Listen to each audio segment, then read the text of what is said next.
السلام علیکم پاکستانی بھائیوں، صبح بخیر۔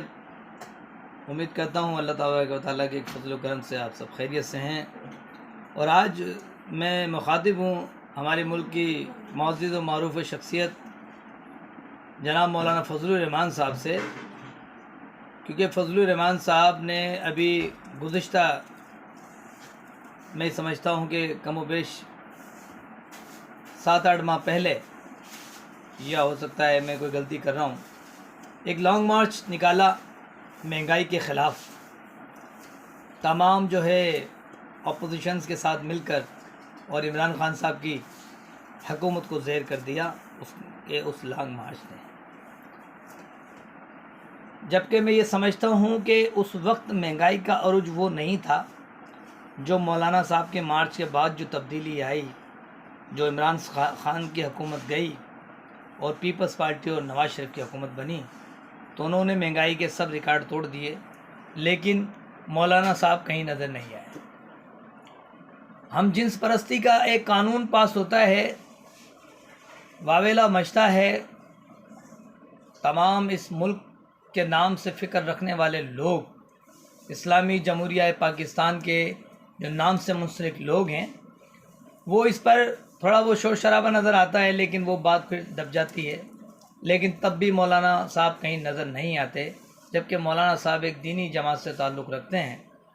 اور آج جب اسحاق ڈار صاحب، جو کہ نواز شریف صاحب کے صمدی ہیں اور شہباز شریف صاحب کے صمدی ہیں، وہ ایک مفرور مجرم جو کہ اس ملک سے چند سال پہلے 3 سے 4 سال پہلے اس ملک سے چلے گئے، مفرور کہلائے، مجرم بھی کہلائے، آج وہ باعزت طریقے سے بیٹھتے ہیں اور جس منصب کو چھوڑ کر گئے تھے اسی منصب پر دوبارہ آ کے بیٹھ جاتے ہیں۔ میری سمجھ میں یہ نہیں آتا یہ سب کچھ ممکن کیسے ہو۔ جب وہ گئے، جب حکومت کوئی اور تھی، جب وہ ان کے جانے کے بعد حکومت تبدیل ہوئی، پھر آج حکومت تبدیل ہوئی، تو آخر وہ بغیر حلف اٹھائے، بغیر الیکشن لڑے، وہ اپنے اس منصب پہ دوبارہ کیسے آتے ہیں؟ اللہ رحم کرے، بس میں تو اللہ سے رحم کی دعا کروں۔ مولانا صاحب، آپ صرف جب سیٹوں کی ایڈجسٹمنٹ ہوتی ہے جب نظر آتے ہیں، جب سینٹ میں یا اسمبلیوں میں سیٹوں کی ایڈجسٹمنٹ ہو آپ جب نظر آتے ہیں، یا جب کوئی سیاسی جماعتیں آپس میں کوئی گٹھ جوڑ کرنے جا رہی ہوں آپ جب نظر آتے ہیں۔ اس کے علاوہ آپ کہاں ہوتے ہیں؟ پاکستان میں ہوتے ہیں یا پاکستان سے باہر ہوتے ہیں؟ آج میں آپ سے مولانا صاحب گزارش کرتا ہوں کہ آج مہنگائی کی صورتحال بد سے بدتر ہوئی پڑی ہے، اور ایک عام آدمی کے لیے گزارا انتہائی ناگزیر ہو گیا ہے۔ آج میں سمجھتا ہوں مولانا صاحب آپ کی رہنمائی کی پاکستان کی عوام کو ضرورت ہے، اور وہ لوگ جو آپ کے پیروکار ہیں، جو آپ کے عقیدت مند ہیں، میں آج ان سے بھی ایک گزارش کرنا چاہتا ہوں کہ میرے بھائیوں، آپ بھی پاکستانی بھائیوں، آپ بھی اسی ملک میں رہتے ہو، یہ مہنگائی آپ کے لیے بھی ہوتی ہے، تو خدا را یار آپ ہی فضل الرحمان صاحب کو سمجھائیں، مولانا صاحب کو سمجھائیں کہ آپ کے لیے حق کے لیے بھی آئیں۔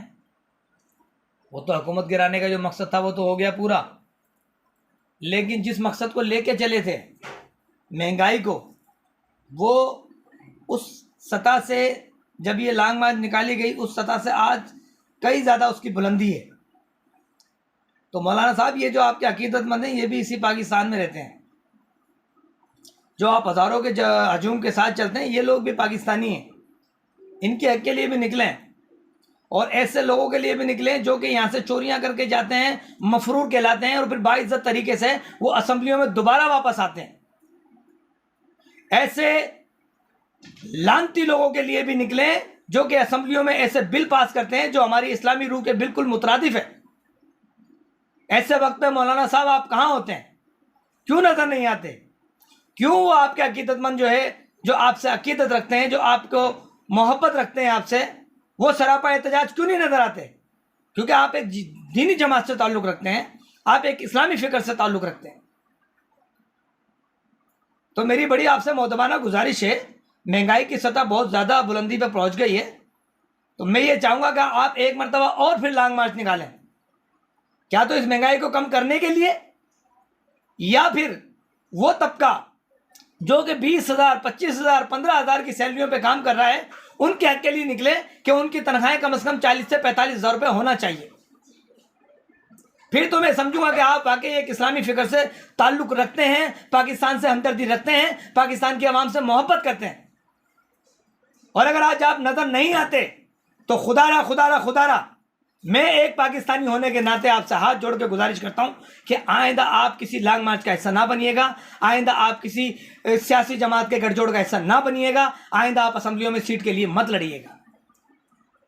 بہت شکریہ. اگر ہو سکے تو اس ادنے سے پاکستانی کی بات کا جواب دینا اگر آپ مناسب سمجھیں تو میں آپ کا مشکور رہوں گا.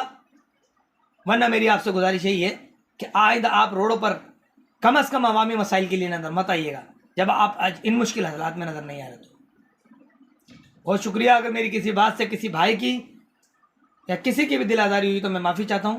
السلام علیکم.